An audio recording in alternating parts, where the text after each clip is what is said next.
42,000 Saudi Riyals. Grabe, presyo. Dito tayo sa MTB.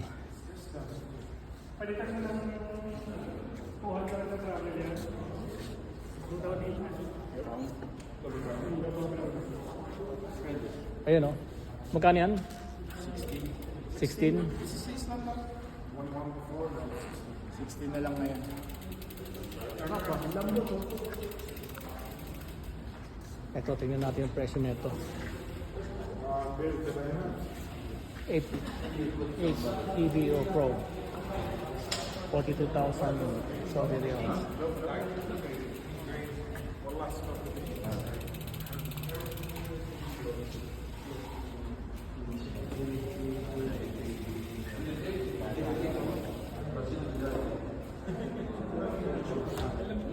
Pangalan, pagtago na talaga.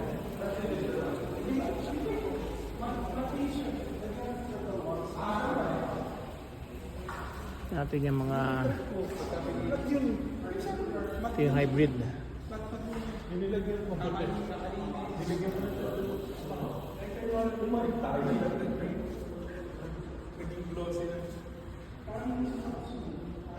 Mga entry level ng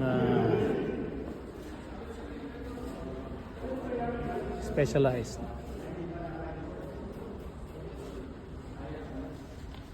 Itong fuse 27.5, tapos rock hopper comp 27.5.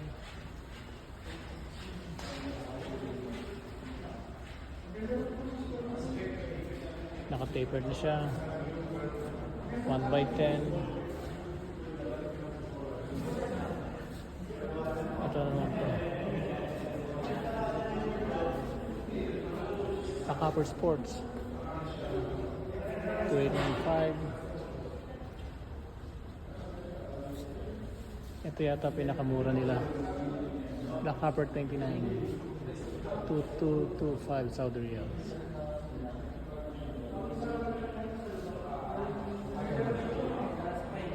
S-Works. O, kunin yan. Ayan o. Talagang matagal pinag-iisipan eh. Hindi na pinag-iisipan na matagal yan. Kailangan pag-isipan na ang presyo. Magkano ba presyo na to? 66 eh, kaya pinag-iisipan eh. Kaya naman pala eh. Kung ako talaga pag-iisipan ko rin to. Tapos pag nag-ride kayo, nasa hulihan ka pa. Oo. Ito mga S-Works. Isang milyon bisikleta lang tayo sa takbo na nasa Tingnan natin itong XC bike. S-Work Epic 48,975 Saudi Riyals. Grabe.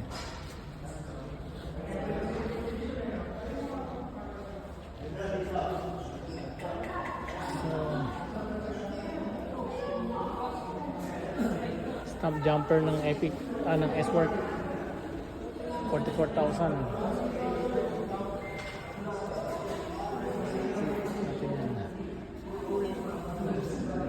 Hybrid. Sorry. E-bike. And all about S-Work. Dito naman tayo sa mga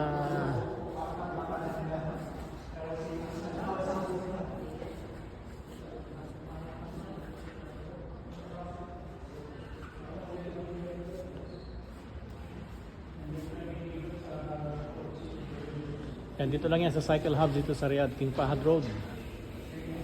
Type nyo lang The Cycle Hub at ibibigay na kayo sa location niya.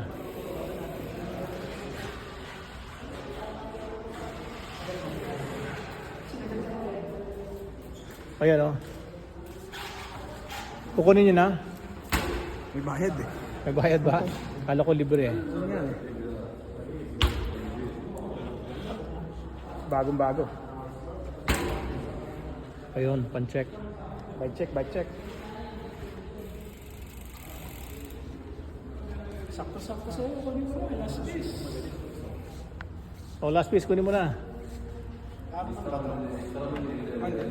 Huwag ka muna magpadala sa asawa mo ng 3 buwan. Hindi, para ano, meron ka pang kain dito. O gusto mo, dalawang buwan kang magpadala. O, magsabi ka na, magpalungkot ka ng mukha para sabihin mo, ng misis mo, eh, sasabihin mo. Murahin lang ako. O, yan, o. Tapos mga helmets nandoon. Hindi na natin tignan.